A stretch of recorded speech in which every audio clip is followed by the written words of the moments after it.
ध्यान दो, आपका टॉपिक है चाल, दूरी और समय। ये एक बहुत ही पुराना फेमस इस टॉपिक का सूत्र है चाल इक्वल टू दूरी बटा समय। अब देखिए एक बहुत ही प्रैक्टिकल उदाहरण से मैं इस टॉपिक को समझाने की कोशिश करता हूं।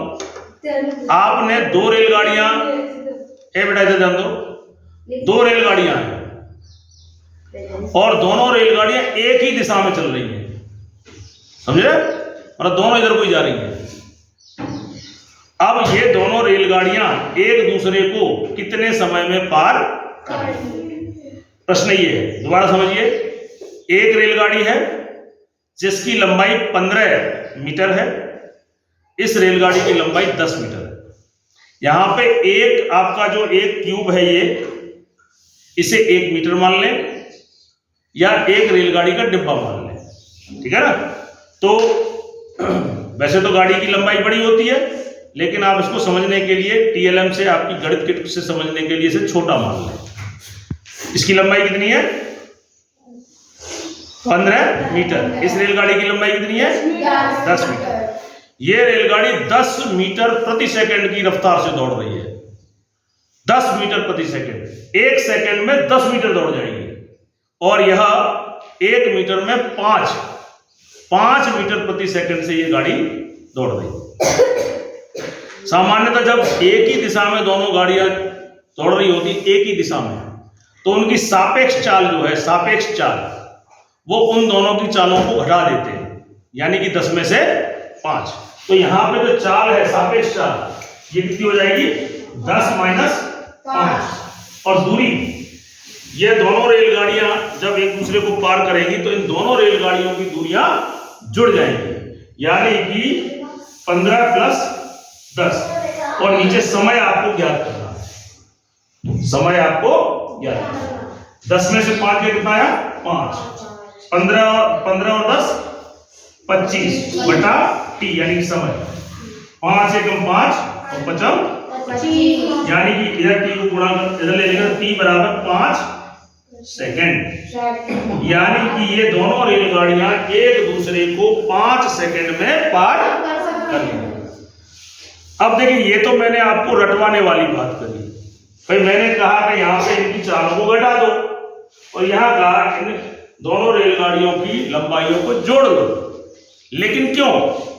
देखिए पहले से समझो कि दोनों रेलगाड़ियों की लंबाई क्यों जुड़ती है। ये रेलगाड़ी है, ये 10 मीटर प्रति सेकंड की रफ्तार से दौड़ रही है, ये 5 मीटर प्रति रफ्तार, पीछे है लड़की, 5 मीटर प्रति सेकंड की रफ्तार से दौड़ रही है। और ये 10 मीटर, सॉरी मैं गलत बोल गया, ये 10 मीटर प्रति सेकंड की रफ्तार से दौड़ रही है और ये 5 मीटर प्रति रफ्तार की दौड़ रही है। अब देखिए ये भी चल रही है और ये भी चल रही है। भाई इसकी चाल ज्यादा होगी तभी तो इसको पार कर लेगी। और जब इसको, ये भी चल रही है, ये भी चल रही है, ये भी चल रही है, ये भी चल रही है, फिर ये चलते हुए ऐसी स्थिति आ जाएगी, तब ये ऐसा माना जाएगा कि दोनों रेलगाड़ियां पार हो गई। यानी कि ये स्थिति जब होगी तब पार, यानी कि ये दोनों की लंबाई क्या हो गई? जुड़ गई। इसलिए ये 15 और 10 को जोड़ा जाए। अब देखिए यहां पर ये घटाया है, तो देखिए जो बड़ी रेलगाड़ी थी, 1 2 3 4 5 6 7 8 9 10, ये जो बड़ी रेलगाड़ी थी, पीछे लड़की क्यों आवाज कर रही है? ये देखिए ये कितना चल रही है? 1 मिनट में कितना चल रही है? 10।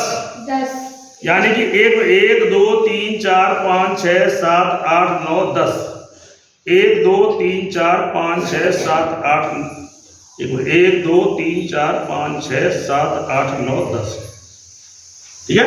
और ये कितना दौड़ रही है? 5 मीटर प्रति सेकंड, 1 2 3 4 5। तो देखिए अब ये स्थिति बनेगी, ये तो ये रेलगाड़ी कितनी पीछे है?